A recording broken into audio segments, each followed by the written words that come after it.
श्री शिव महापुराण कोटिरुद्र संहिता अथ तृतीयोध्याय। अत्रीश्वर लिंग के प्राकट्य के प्रसंग में अनुसूया तथा अत्रि की तपस्या का वर्णन। सूतवाच ब्रह्मपुर्यां चित्रकूटे लिंगम मत्त गजेन्द्रकं ब्रह्मणा स्थापितं पूर्वं सर्वकाम समृद्धिदम् तत्पूर्वदिशि कोटेशं लिंगं सर्ववरप्रदं गोदावर्याः पश्चिमे तल्लिंगं पशुपतिनामकम्। सूत जी बोले, ब्रह्मपुरी के समीप में चित्रकूट पर्वत पर मत्त गजेंद्र नामक लिंग है, जिसे ब्रह्मा जी ने पूर्व काल में स्थापित किया था। वह सभी कामनाओं को पूर्ण करने वाला है।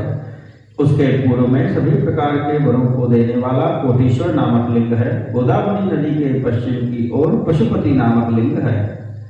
दक्षिणस्यां दिशि कश्चित् त्रीश्वर इति स्वयं लोकानां उपकारार्थ मनसूया सुखाय च प्रादुर्भूतः स्वयं देवो ह्यानावृष्टयाम जीवयत् स एव शंकरः साक्षात् अंशेन स्वयमेव ही।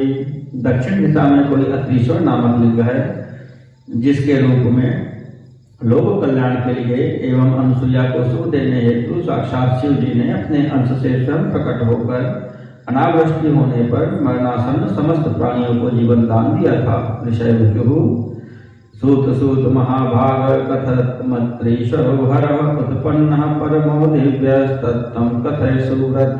ऋषिगण बोले, हे महाभाग्यवान सूत, हे सूरत, वहां पर परम दिव्य अत्रीश्वर नामक लिंग का प्रादुर्भाव किस प्रकार हुआ, उसे आप यथार्थ रूप से बताइए। सूतवाच साधु पृष्ठं रखे श्रेष्ठाः कथयामि कथां शुभां यां कथां सततं श्रुत्वा पातकैर्मुच्यते ध्रुवम्। सूत जी बोले, हे श्रेष्ठ ऋषियों, आप लोगों ने बहुत ही उत्तम प्रश्न किया है। अब मैं उस शुभ कथा को कहता हूँ, जिसे निरंतर सुनकर मनुष्य निश्चित रूप से सभी पापों से मुक्त हो जाता है। दक्षिणस्यां दिशि महत् कामदं नाम यद्वनं चित्रकूट समीपेस्ति तपसां विततं सतां तत्र च ब्रह्मणः पुत्रो ह्यत्रि नामा ऋषि स्वयं तपस्ते पेति कठिन मनसूया समन्वितः। चित्रकूट के समीप दक्षिण दिशा में कामद नामक एक विशाल वन है, जो सज्जनों एवं तपस्वियों का कल्याण करने वाला है। वहां ब्रह्मा के पुत्र महर्षि अत्रि अपनी पत्नी अनुसूया के साथ अति कठिन तप करते थे। पूर्वं कदाचित् तत्रैव ह्यानावृष्टिर्भून्मुने दुःखदा प्राणिनां दैवाद विकटा शतवार्षिकी। हे मुने, पहले किसी समय दुर्भाग्य से जीवों को दुख देने वाली 100 वर्ष की भयानक अनावृष्टि हुई। वृक्षाशुष्का सदा सर्वे पल्लवानि फलानि च नित्यार्कं च जलं क्वापि दुष्टमासी मुनीश्वराः। हे मुनीश्वरों, उस समय सभी वृक्ष पत्ते तथा फल सूख गए। नित्य कर्म के लिए भी कहीं नाम मात्र का जल नहीं दिखाई पड़ता था। आद्रीभावो न लभ्येत खरावातादिशो दश हाहाकारो महानासीत् पृथिव्यां दुःखदोतिः संवर्तं चैव भूतानां दृष्टवाद्रिग्रहिणी प्रिया साध्वी चैवाब्रवीदत्रिं मया दुःखं न सह्यते। आर्द्रता कहीं भी नहीं थी और 10 दिशाओं में शुष्क पवन बहने लगा, जिससे पृथ्वी पर चारों ओर अतिशय दुखदायक महान हाहाकार मच गया। तब अत्रि की पतिव्रता पत्नी ने प्राणियों का विनाश देखकर अत्रि से कहा कि यह दुख मुझसे सहन नहीं हो रहा है। समाधौ च विलीनो भूतासने संस्थितः स्वयं प्राणायामं त्रिरावृत्या कृत्वा मुनिवरस्तदा ध्यायति स्म परं ज्योतिरात्मस्थमात्मना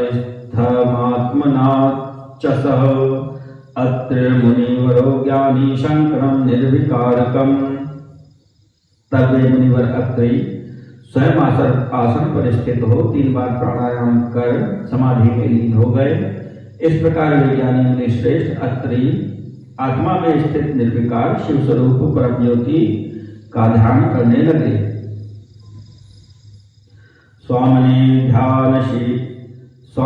ध्यान लीने च शिष्यास्ते दुर्तो गताः अन्नं विना तदा ते तु मुक्त्वा तं स्वगुरुं मुनिम् एकाकिनी तदा जाता सानुसूया पतिव्रता शिखे वेशा च सततं तं मुदा मुनिसत्तमं पार्थिवं सुन्दरं कृत्वा मन्त्रेण विधिपूर्वकं मानसैरुपचारैश्च पूजयामास शङ्करम् तुष्टाव शङ्करं भक्त्या संसेवित्वा मुहुर्मुहुः बद्धाञ्जलिपुटा भूत्वा प्रक्रम्य स्वामिनं शिवं दण्डवत् प्रणिपातेन प्रतिप्रक्रमणं तदा चकार सुचरित्रा सानुसूया मुनिकामिनी। तब गुरु के समाधि में लीन हो जाने पर उनके शिष्य अन्न के अभाव में अपने गुरु को छोड़कर दूर चले गए। तब वे पतिव्रता अनुसूया अकेले हो गई और वे प्रसन्नता के साथ निरंतर उन मुनि श्रेष्ठ की सेवा करने लगी। वे सुंदर पार्थिव शिवलिंग बनाकर मंत्र के द्वारा विधिवत मानस उच्चारण से पूजन करती थी और बारंबार शंकर जी की सेवा कर भक्ति से उनकी स्तुति करती थी।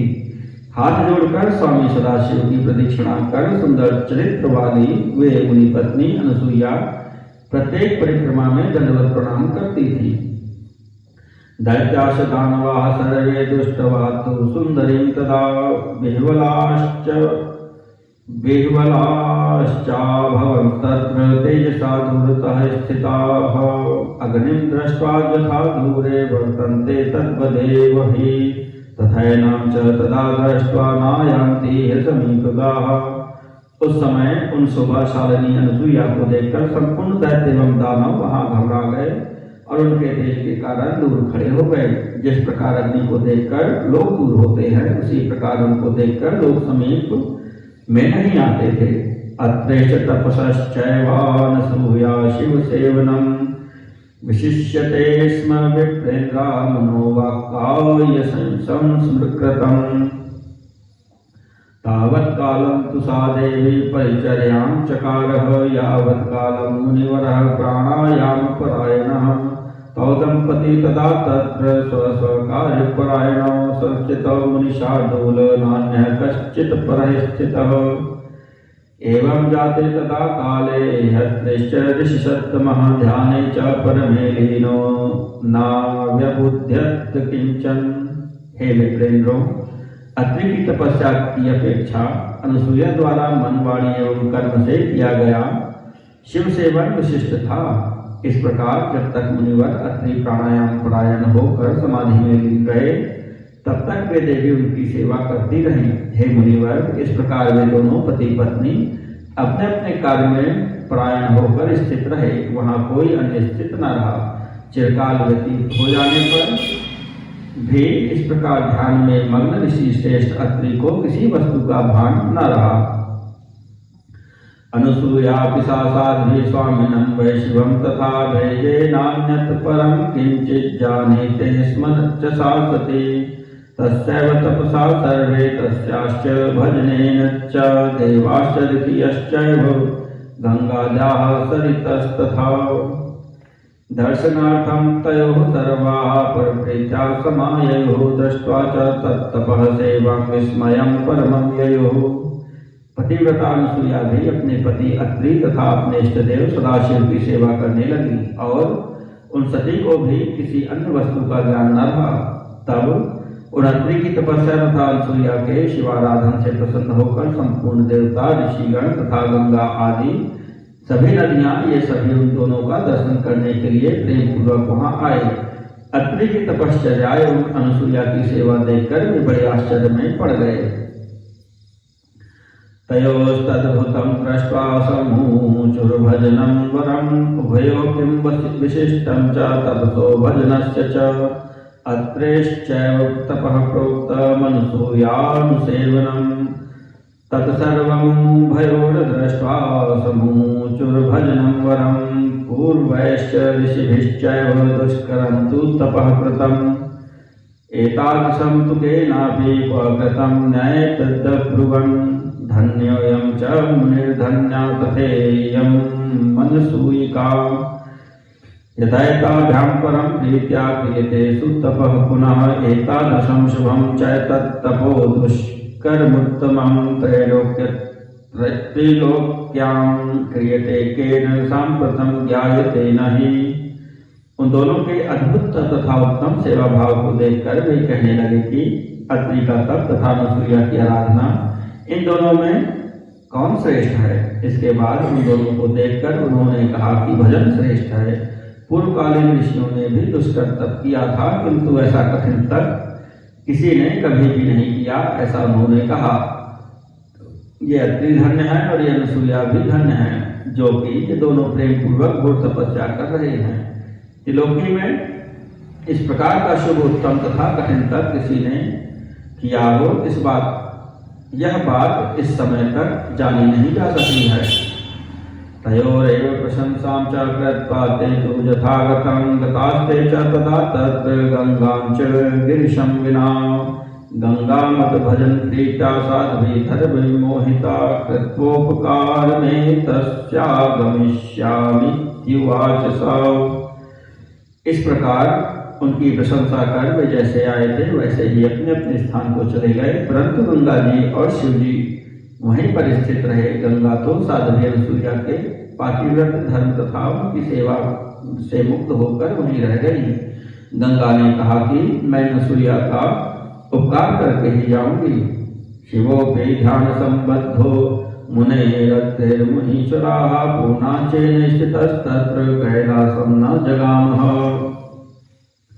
50 तथा चात्र 4 ऋषिशतमाः वर्षाणि च गतान्यासन् वृष्टिर्नैवाभवत्तदा यावच्चाप्यतृणामह्युवं तपसा ध्यानमाश्रितं अनुसूया तथा नैव गृह्णामीतिशणा कृता। एवं च क्रियमाणे हि मुनिना तपसि स्थिते अनुसूया सुभजने यज्जातं श्रूयतामिति।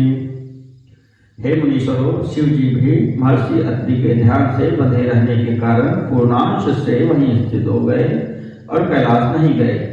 हे ऋषि श्रेष्ठों, 54 वर्ष बीत गए किंतु वर्षा नहीं हुई। इधर अनुसूया ने यह प्रतिज्ञा कर रखी थी कि जब तक महर्षि समाधि में लीन रहेंगे तब तक मैं कुछ भी ग्रहण नहीं करूंगी।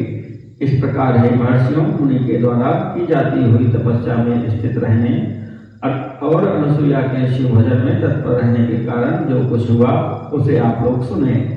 इति श्री शिव महापुराणे चतुर्थ्यां कोटि रुद्र संहितायां मनुसूयात्रि तपोवर्णनम नाम तृतीयोऽध्यायः।